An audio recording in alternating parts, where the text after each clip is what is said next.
Hi friends, welcome to this course on Python. This is first lecture on of this course, and in this course we will learn from the very basic to till the advanced level. And in today's session, we are talking about tokens. So let's start. Tokens. So in Python, there are five types of token: keywords, identifier, literals, operators, and punctuators. So what are tokens? These are the smallest unit of a program.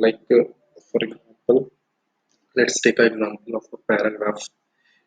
In a paragraph, the individual words or the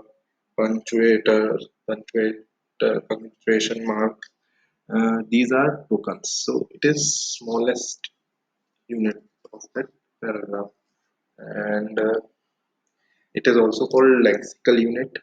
So in this lecture, we will see two things: keywords and identifiers. So let's start.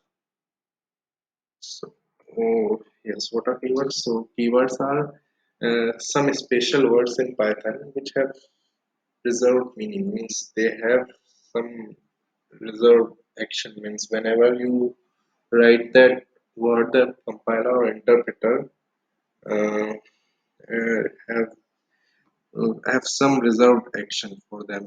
Let's see some example of keywords.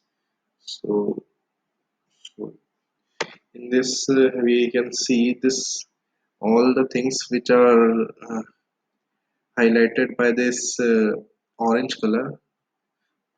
Uh, with this orange color are keywords. So here in this def is used when we are defining any function, and this is for this is used for loops. This is if for condition, elif, else, this none, and this while. So these are keywords, and now and there are many more other keywords like true, false, and so on. There are many keywords we'll see as we go further. Now let's see the other topic.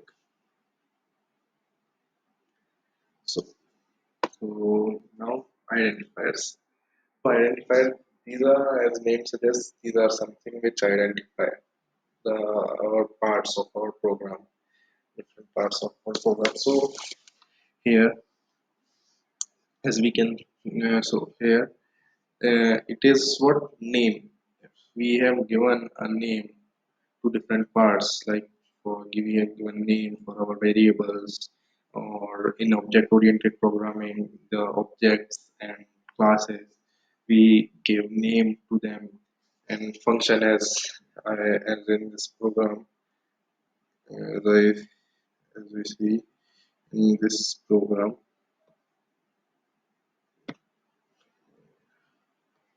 Yes, here we have made a function def abhay. So we named our function as abhay.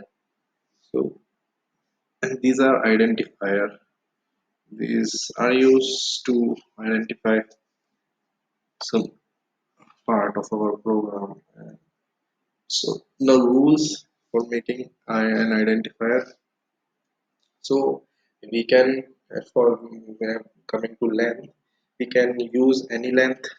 It can be of any length, and it can use uppercase letter and lowercase letter both. Uh, it cannot use special symbols like any symbol like semicolon, colon, double quote, single quote. We can't use these type of thing for our variables. The only special uh, character which we use is underscore. We can use underscore. This is underscore.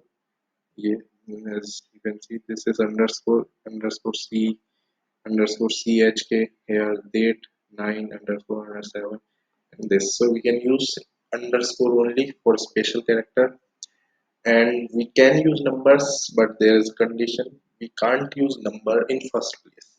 This is valid, date 9 underscore 7 underscore 7 7, but if you write 9 date, underscore 7 and so on, then that is not valid. We can't use any number in first place. We can use in middle or in last anywhere, but not in first place. It gives error when we use that. I can show you also this. So see,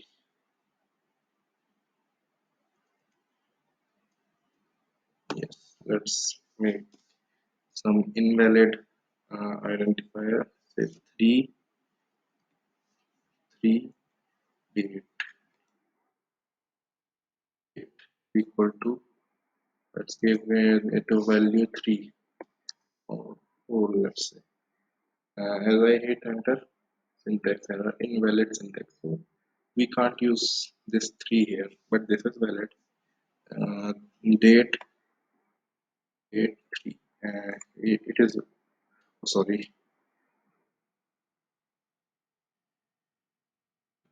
date p equal to, we have to assign some value also. Date 3 is equal to 3, so it is valid. And whereas we try to show this, it also gives 3, so it gives us the value also. So it is valid, but this 3 date is not valid. And yes, underscore, let's check underscore also. Let's make only underscore as variable. Let's try this. So yeah, I gave it value 34. Yes, it accept. We don't use anything, we only use underscore, and it accept. And when I print this,